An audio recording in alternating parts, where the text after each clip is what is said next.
अमरनाथ यात्रा 2026 को लेकर मुख्यमंत्री उमर अब्दुल्ला का एक और बयान सामने आया है। उस बयान के भीतर में उन्होंने बहुत सी चीज़ें कही है, जैसे कि वह चाहते हैं कि श्रद्धालु जितने भी जम्मू कश्मीर बाबा अमरनाथ के दर्शनों के लिए आए हैं वह सही तरीके से, सही सलामती से जो है वो वापस अपने घर पहुँचे। साथ साथ में उन्होंने ये भी कहा कि जितने भी श्रद्धालु जो बाबा अमरनाथ पहुँच रहे हैं, जो वहाँ पर प्रार्थना कर रहे हैं, वह जम्मू कश्मीर की बेहतरी के लिए भी जो है वह दुआ करें। लेकिन साथ ही साथ में उन्होंने प्रधानमंत्री मोदी का भी आभार व्यक्त किया है और उन्होंने कहा कि जिस तरीके से प्रधानमंत्री द्वारा ये अपील की गई है वह काफ़ी सराहनीय अपील भी है कि जो भी यात्री जम्मू कश्मीर पहुंच रहा है वो यहाँ पर आए और यहाँ पर बाज़ारों में भी घूमे। वो बाज़ारों में घूमेगा, यहाँ कोई चीज़ उसे पसंद आएगी वह इसे यहाँ से ख़रीदेगा तो इससे काफ़ी अच्छा होगा। वह अपने बजट का 10% अगर जम्मू कश्मीर के भीतर जो है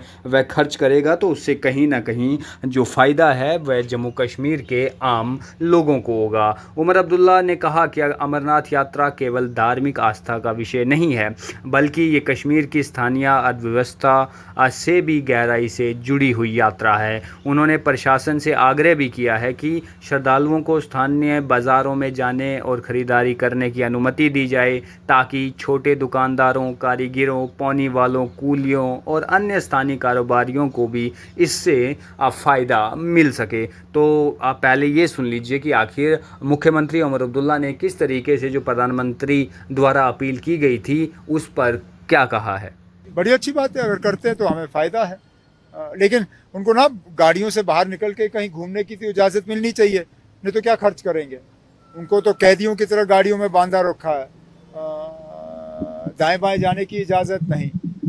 थोड़ा सा तो उनको घूमने दीजिए ताकि वो भी 10% अपना बजट यहाँ खर्च करेंगे तो हमारे लोगों को थोड़ा फ़ायदा होगा। उन्होंने कहा कि अगर यात्री केवल सुरक्षा काफिलों के साथ यात्रा कर वापस लौट जाता है तो प्रधानमंत्री की अपील का उद्देश्य पूरी तरह पूरा नहीं हो पाएगा। स्थानीय बाज़ारों में श्रद्धालुओं की आवाजाही से व्यापार को बढ़ावा मिलेगा और पर्यटन से जुड़े हज़ारों परिवारों को राहत मिलेगी। मुख्यमंत्री ने यह भी कहा कि श्रद्धालुओं और स्थानीय लोगों के बीच संपर्क बढ़ने से कश्मीर की मेहमान नवाजी और सांस्कृतिक पहचान की सकारात्मक तस्वीर देश भर के सामने आएगी। लेकिन इस बार अमरनाथ यात्रा जो 2026 में 3 जुलाई से शुरू हो गई है, यानी कि 3 जुलाई को पहला जत्था बाबा अमरनाथ जो है वह दर्शनों के लिए पहुंच चुका था और इसी के साथ साथ में ये लंबी यात्रा चलने वाली है। इस बीच में 15 अगस्त भी होगा। सिक्योरिटी के पुख्ता इंतज़ाम किए हुए हैं।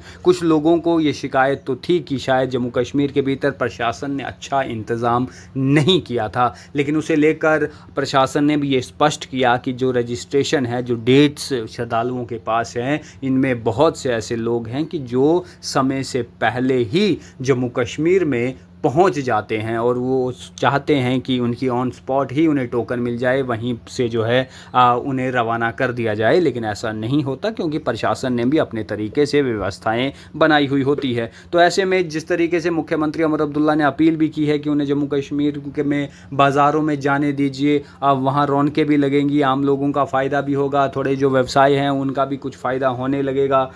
इसी के साथ साथ में जम्मू कश्मीर की सरकार को चाहिए कि कुछ और गाड़ियों का इंतज़ाम किया जाए जो इन श्रद्धालुओं को बाज़ारों में घुमा लाए या बाज़ारों तक जो है वो पहुंचा पाए, उनको ही उनके साथ लूट मार भी ना कर सके और वो ईज़िली जाकर जो है जम्मू के बाज़ारों में, कश्मीर के बाज़ारों में जाकर जो है वह ख़रीदारी कर सकें। इसी से जो है वह कहीं ना कहीं मुनाफा दुकानदारों का, छोटे बिजनेसमैन्स का, यहाँ के टूरिज़्म का हो सकता है। बहरहाल आप इस पर क्या सोचते हैं, आपको क्या कुछ लगता है, अवश्य कमेंट बॉक्स में लिखिए। धन्यवाद।